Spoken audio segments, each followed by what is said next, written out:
Bonjour. En ce mois d'octobre, toute l'équipe et nos invités vont vous parler de films par des femmes, sur des femmes ou avec des femmes pour la seconde édition de la collection Femmes de cinéma. Qu'ils sévissent sur Instagram, TikTok, YouTube ou en podcast, ils n'ont qu'un seul objectif, vous donner envie de voir ou revoir un film.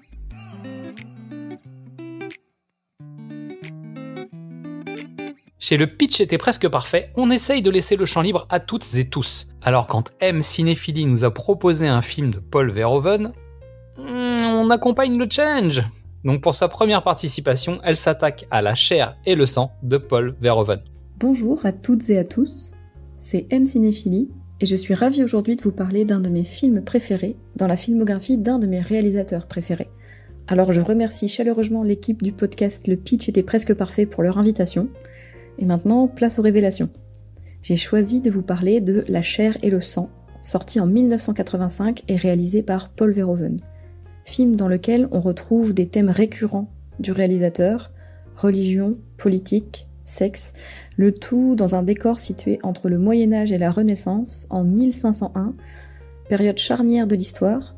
Ça l'est également pour la carrière de Verhoeven, puisque ce film est tourné en Espagne à mi-chemin entre ses premiers longs métrages tournés en Hollande et sa carrière hollywoodienne pour laquelle il va devenir bien plus connu par la suite. Alors de quoi ça parle ? Un groupe de mercenaires mené par Martin, interprété par Rutger Hauer, prend une ville d'assaut pour le compte d'Arnolfini, le seigneur local, avec en échange la promesse qu'ils pourront la piller pendant 24 heures. Arnolfini revient cependant sur sa parole, les mercenaires se retrouvent alors désarmés et réduits au vagabondage.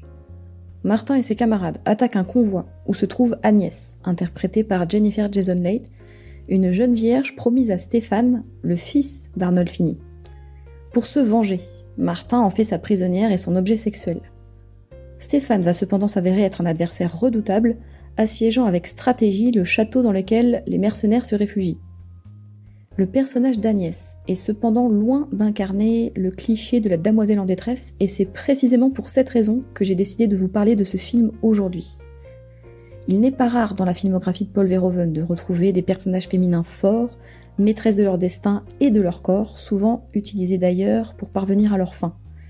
Il fait le choix ici, pour Agnès, de lui faire incarner l'image de la tentation et du péché. Il se garde cependant bien de faire d'elle une innocente créature. Bien qu'elle sorte du couvent, Agnès se montre rapidement intéressée par le sexe et assiste d'ailleurs à une scène en tout début de film, dont elle s'inspirera plus tard. Elle se reconnaît en Stéphane et partage avec lui sa soif d'apprendre et de découvrir. Tout comme Martin, elle manipule ceux qui l'entourent. La scène clé de ce personnage, et qui selon moi mérite qu'on s'y attarde un peu, est une scène de viol collectif, orchestrée par Martin. Agnès, qui se cachait dans le convoi attaqué par les mercenaires, est finalement découverte lorsque ces derniers festoient dans une caverne. Lorsque Martin la viole, elle réutilise ce qu'elle a vu et appris et inverse les rôles, évitant ainsi de se positionner en victime. Une constante chez les héroïnes de Verhoeven, par exemple dans les films Elle, Showgirls ou encore Speters. Agnès se retrouve donc malgré elle contrainte à explorer sa part d'ombre. Elle reste ambiguë quant à ses choix jusqu'à la fin du film. « Je n'ai pas à choisir, dit-elle. Je serai au vainqueur. » Loin de tous les stéréotypes régulièrement dépeints en cinéma, on fait face ici à une héroïne calculatrice, sexuellement active et bien plus intelligente que la plupart des hommes qui la convoitent.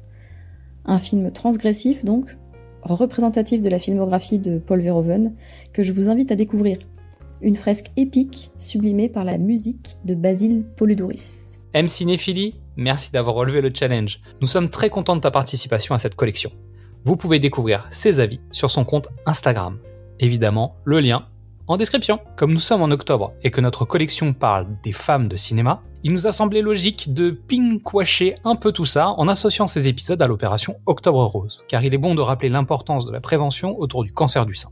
Cette maladie qui va toucher une femme sur 8. Si vous êtes poditeur, ça marche aussi. Bah oui, c'est pas un sujet tabou, et le soutien dans la démarche, ça compte aussi énormément.